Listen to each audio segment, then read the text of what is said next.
like no politician is your friend. All right? Especially those who are doing too much talk.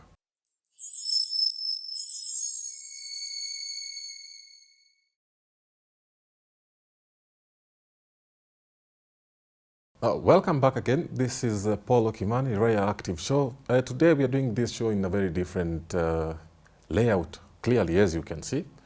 And we are going to talk about a lot of things. That is what we do. I mean, nothing's going to change, but the only thing that is changing here is the outlay. So Africa in general has been experiencing a lot of things. A transformation that is being cried for. I'm not sure if it's Africa alone, because there's also the symptoms of the same outcry being heard outside Africa. But on this specific episode, I'm going to be specific on Africa alone. Now, Africa, and to be specific, the countries we have seen this pattern in countries like Mozambique, in countries like Tanzania, in countries like Morocco, in countries like Nigeria, small bit of Madagascar, and many others that I'm still not going to mention because the list is long. There appears to be a constant factor that is being addressed in all these countries, a factor of transformation in how democratic governments are exercising their democratic policies on their citizens.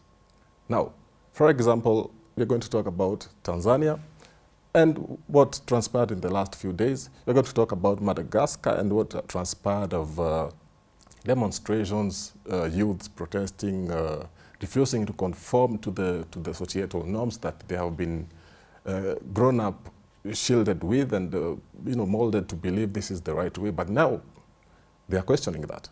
Now, this transformation, I believe the biblical word for it would be the transfiguration. That's the biblical word. The transfiguration of how things are running to how things should be running in favor of everybody, not just a minority who are at the top, who are benefiting from the democratic system that is in place right now. To try and understand the leading cause of these outcries that we are hearing right now, we need to understand, we need to make small comparisons. For example, between 2001 and 2005, the literacy rate between, of course, among the youth has risen at a drastic graph. I mean, the margin is wide. Of course, there are things youths in 2001 knew, and there are things youths in 2005 know. And when you make these comparisons, you find that the minds are not meeting. All right? In addressing factors like the cognitive alignment, in addressing factors like critical thinking that has been enhanced all over the years, in considering that some of these countries have experienced what we call the free education, and when addressing things like exposure to internet and exposure to the outside world. Now, speaking of the internet, we realize that the internet as it is right now has become a very big game changer when it has come to addressing these issues that and expressing your issues as an age group where you feel the same problem you're experiencing in your country could be the same problems that are being experienced in other countries. For example, it's not a new thing to go to a platform like X and see to it's like Africa is a country, because the same problems Nigeria is facing could be the same problems Kenya is facing, just in a different version, are the same problems Uganda is facing, just in a different version, and could be also the same problem Tanzania is experiencing, just in a different version of their own. But there seems to be a constant factor that is out here. Factors like corruption, factors like incompetence in leadership, factors like unreasonable spending in political budgets that are not going to be used on citizens, but rather the people who have been elected to be doing these businesses, to be doing these political businesses. And when you try to look at it like that, when you visit youth forums as of right now, the only thing you are hearing is they need change.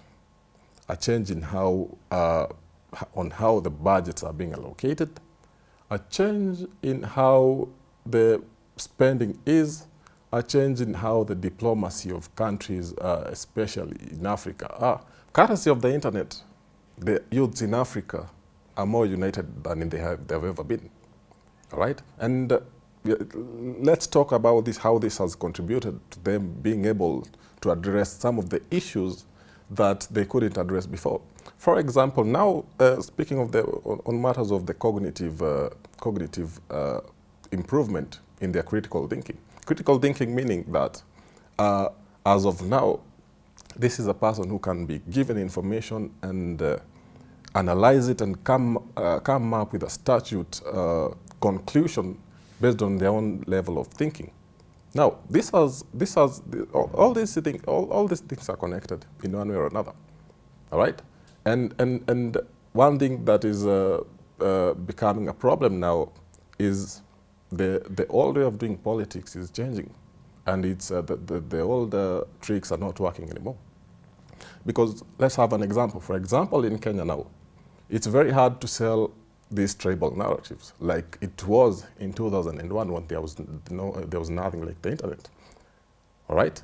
In 2001, if you told somebody, let's take an example in Kenya, when you told somebody, Kikuyus have decided to take an oath that they are not going to vote for Raila, they hate him, and they are not going to eat fish. I mean, there was no other way to prove this information is either false or correct. If you say the same thing in 2020, if you say the same thing in 2025, if you say Kikuyus have made an oath and they have decided they're not going to eat fish and they're not going to vote for Raila, I mean, it becomes utter nonsense. Because in one way or another, you're going to interact with a Kikuyu and he's going to say, we have done no such thing. And what you are speaking is just pure lies, dash. All right? So, internet. And that's one of the reasons why you find that in countries like Africa that are still suffering from the consequences of being used to doing this politics of selling false narratives, there's a reason they are switching off the internet. All right? Because they don't know how to deal with the new era. I mean, it's a different kind of problem that they have no way of addressing unless the only thing they can do now is ignore it. That's why in places like Tanzania, as you have heard, of course, we know people died and a lot of people died, and instead of doing that, you hear that those who are protesting are not from Tanzania. I mean, it's even unbelievable to believe such, but you understand. You try to understand that they have no other way of tackling this issue. It's either you ignore it or acknowledge it. And by acknowledging it, it means that you have failed as in your position as a leader of addressing these issues before they reach such magnitude. Right? So the internet has become a very big problem. Hopefully, it will become a problem which will lead us to a way where we can have a peaceful coexistence and create an environment where we are addressing issues without bias. And not to forget, the internet has been what I'd call a village meeting for citizens. There's a reason we had a tribeless slogan in the last protest that Kenya had, 2024. Tribal does not mean that Kenyans are tribeless. Of course, we all know we come from different tribes. But the issues we are addressing here are not about our tribe. Everything we are addressing here is coming from a place of we all being affected, all of us as Kenyans. It's not an issue of tribe. Now, the internet, assuming we never heard of it, I mean, the typical way of addressing it from a politician point of view would have been it's communities from this region who are protesting because they have been paid by this. I mean, you can't do that right now. it has created so much connectivity that the only way these people who are being addressed, the only thing they can do now is ignore it, or assuming it never happened, which is basically what I'd call postponing a catastrophe or a disaster. It's what the Yoruba elders say, sealing the anus to prevent diarrhea. It's totally useless. And speaking of postponing catastrophe, do you understand that now the world as it is right now, the place as it is right now, the world is in a debt of 305 trillion. I'm guessing your question is, to whom do we owe all this money to? Well, it hasn't always been like that. It's a whole food web of what I'd call a pyramid scheme. In economics, there's what they call the fiat currency. And in deeper economics, there's what they call a legal tender. Now, fiat currency meaning that this is money that is just there with no physical backup as it was, or anything that is just backing it up. Meaning money can be printed out of thin air. Now, it hasn't always been like that. We had gold before money came. We had gold, we had platinum, we had silver, we had bronze, we had gemstones, and we had other things that were used as a currency. But the problem came in when we decided that, I think this was after the World War II, when we decided that money has become too bulky, but now what we are going to do is find a replacement for it that is going to be less bulky, but it will be also of the equal value as this gold. So the gold is stored in the bank, and you are given money that is of equal value to the gold you have stored in the bank to reduce the bulkiness of this gold. So the gold is in the bank, but you have the money that is equal to the gold in the bank. But now there came a problem now. When the US dollar was made the Federal Reserve. Federal Reserve meaning it's the currency that will be used to be as a comparison to other currencies, and this was a whole plot for globalization and all that. But now, there came a further problem now. The United States decided they were going to continue printing more money than the actual gold that is in the Federal Reserves.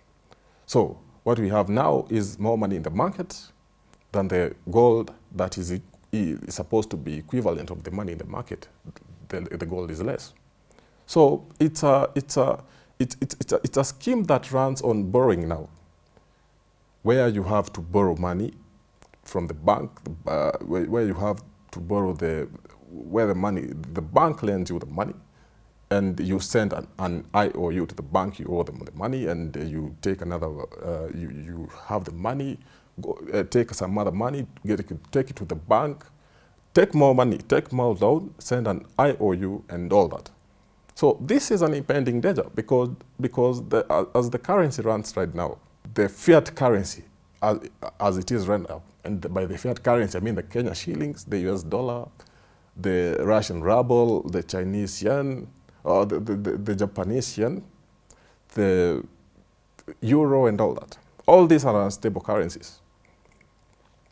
And countries like China and Russia and the United Arab Emirates have seen this impending danger, because we can only borrow so much until the money is, the figures don't make sense anymore. It only works until it doesn't work. So this is just a currency that right now as it is, that is solely stringed on being, people have faith in it. So what are they doing now? Russia, China, UAE. I'm not concerned about Russia. I mean, they have their own stable, they are doing their thing. But we have the Chinese, and we have the UAE, and we have other countries like, of course, the United States and the French. But the Chinese and the Arabs know this danger is coming. And what they are doing now is they are coming to where they know there is more gold. That is Africa. That is Mali, that is Sudan, that is Congo, that is Kenya, that is Tanzania, that is South Africa. They're coming for this gold. Because at one particular time in the future, the fiat currency is going to fall. And when it falls, the only means of transaction now you can fall back to is the old means. The means of gold, the means of silver, the means of minerals, all of it. There's a reason we have seen in the past few weeks, we have witnessed the massacre of a lot of innocent civilians in places like Sudan. Now, all this is not coincidental, and to understand the war, you must understand who is benefiting from it. There is nothing coincidental on such things. War is planned, war is organized, and war is funded. You look at the figures, you understand that the rapid support, the RSF, as it is right now in Sudan, headed by Hemedti, is a militia that has very capable weapons. They have land cruisers, they have guns, they have anti-helicopter, what do you call them? The jets. They have anti-jet missiles. They have all these things. They have drones, and you can't help but wonder where does a terrorist militia get such equipment?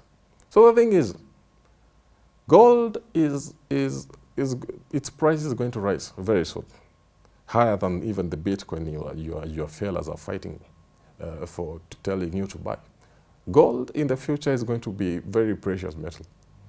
And when these countries, they understand this, they must make sure they have built a war chest with it. So on issues like Sudan, the war is not coincidental. It's not a war against Christians, it's not a war between Christians and Muslims. It's not a war between those who have refused to be in power, or this one wants this seat. It's a war of minerals, all right? And it's quite sad when you realize that the lives of people being lost at for the expense of feeding other people in different nations for things that they do not deserve, and for other things that the ones affected are now benefiting from. It's a sad scenario. So it is important to understand that even though we might not see it now, we are having a second version of the scramble for Africa. It's happening very in front of our eyes, and very few of us have any idea what is going on here. So when you try and evaluate and weigh in on who is benefiting from all this chaos, it's none of us who are fighting. It's those who are sponsoring this chaos that are benefiting the most. And it's not just in Sudan. The same thing is happening in Congo, where we have had militias with very capable weapons of machine guns, almost worth 2,000 USD. That's about 229,000 Kenya shillings, causing havoc. They are saying they want to capture these places. So it's not coincidental. Wars are planned.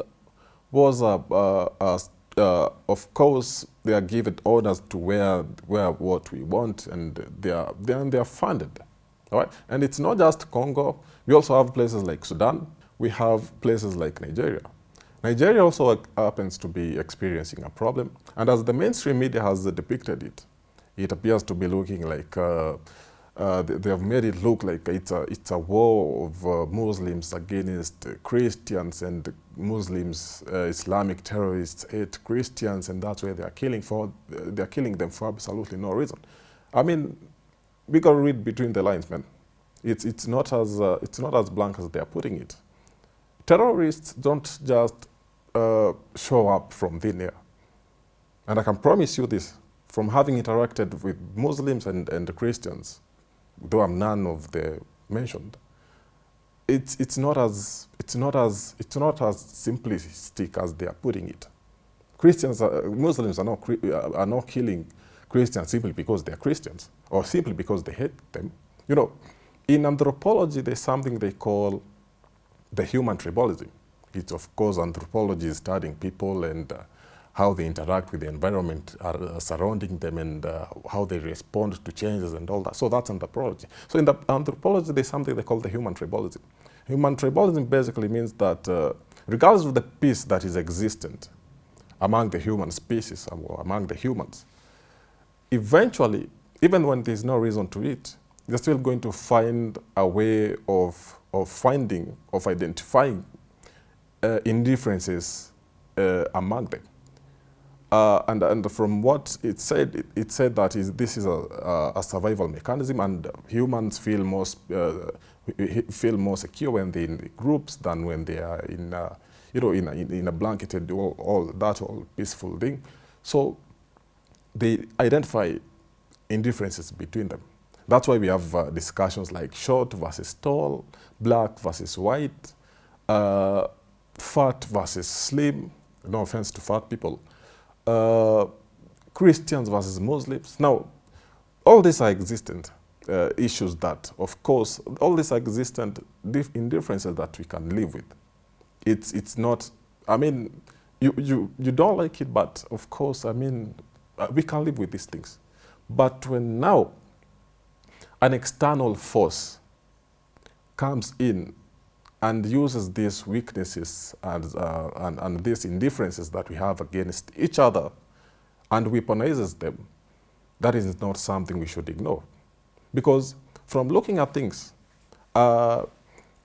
reports from this year, of course, the year 2025, the Dodge reports, I believe Elon Musk was the one heading that department, have shown that about 697 million US dollars was being sent to terrorist group like Boko Haram, like ISIS and all that. So these wars don't just happen.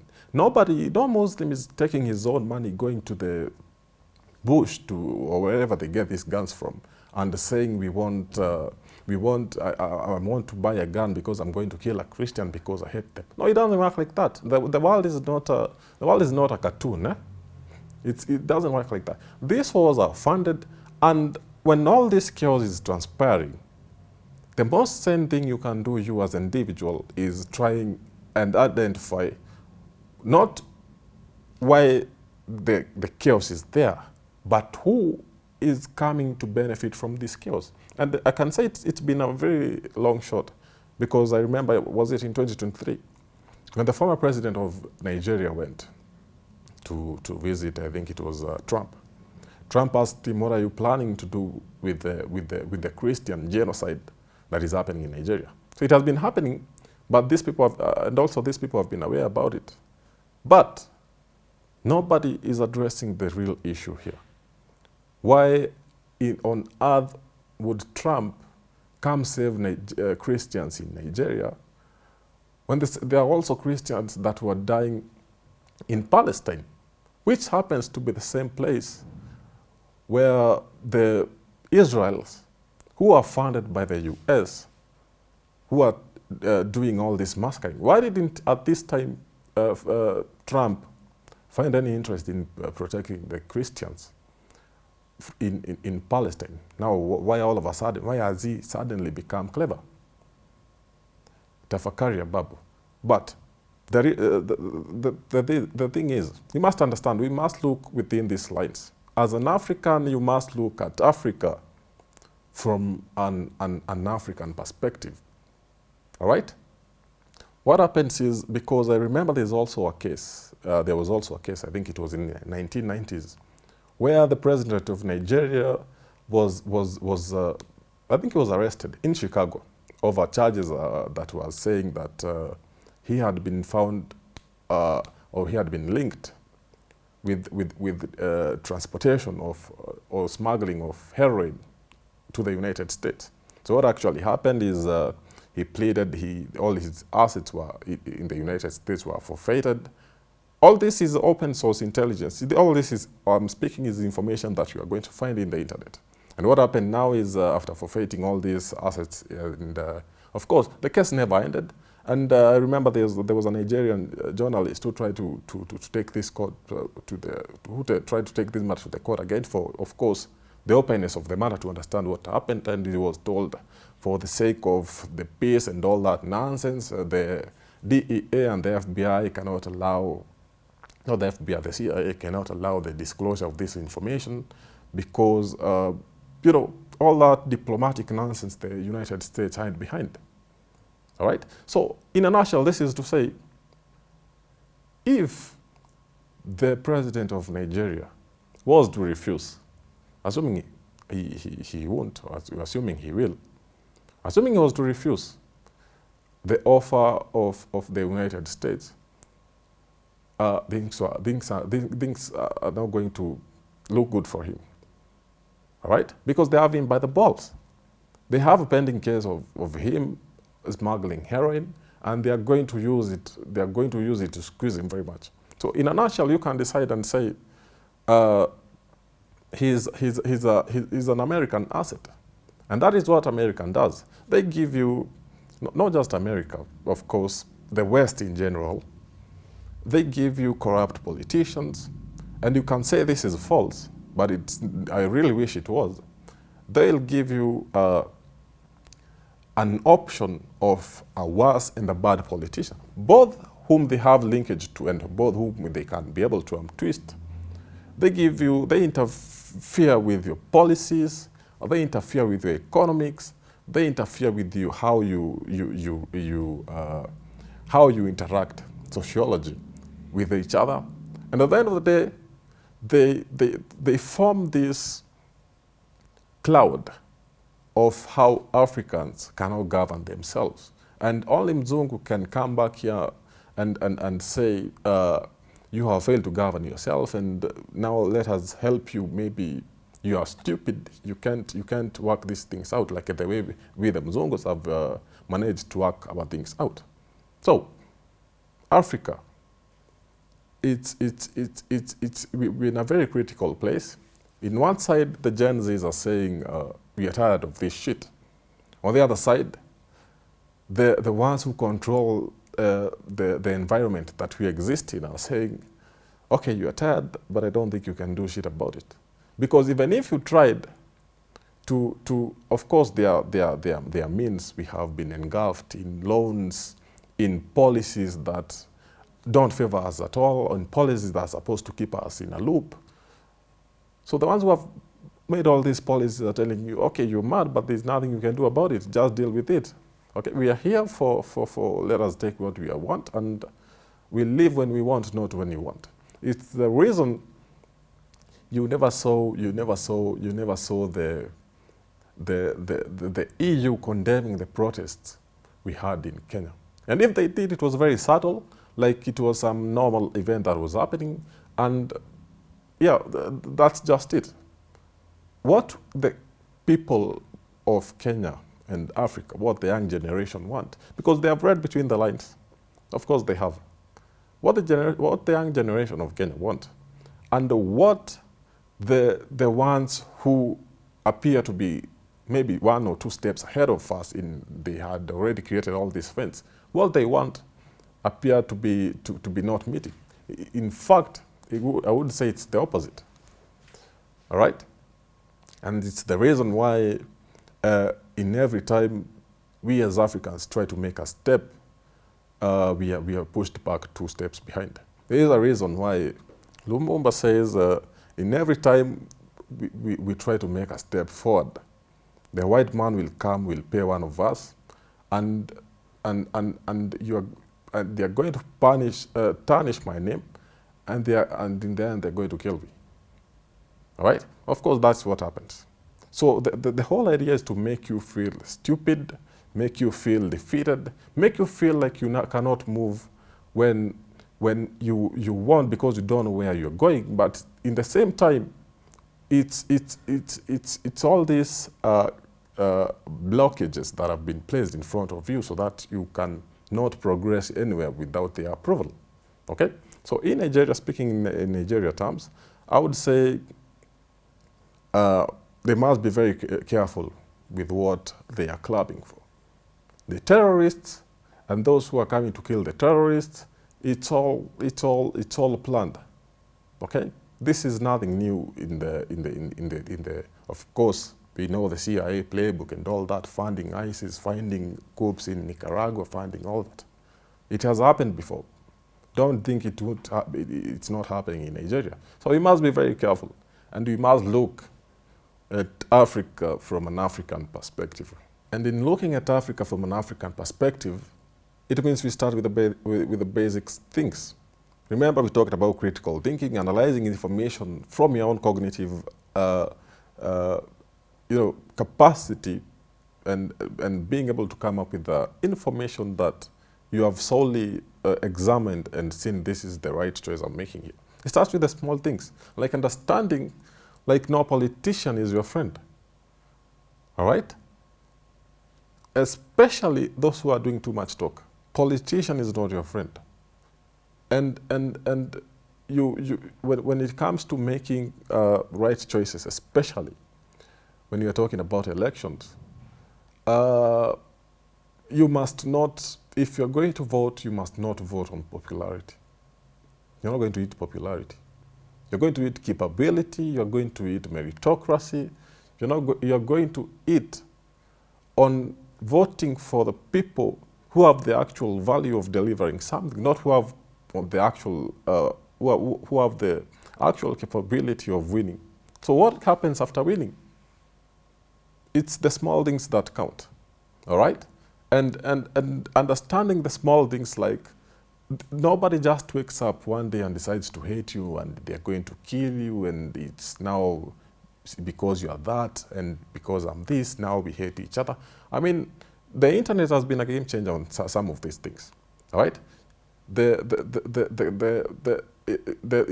the smaller communities, or the communities that we have had in Kenya, it's very hard to say this community hates this community because of this and this and that. I mean, the interaction that we are having online, and I would say internet is our biggest weapon right now, are very much massive and have really contributed much in debunking these indifferences that are planted by politicians so that they can thrive on them, all right? Even when you look at cases like in what we experienced, unfortunately, in the place like 2007 Kenya, the elections.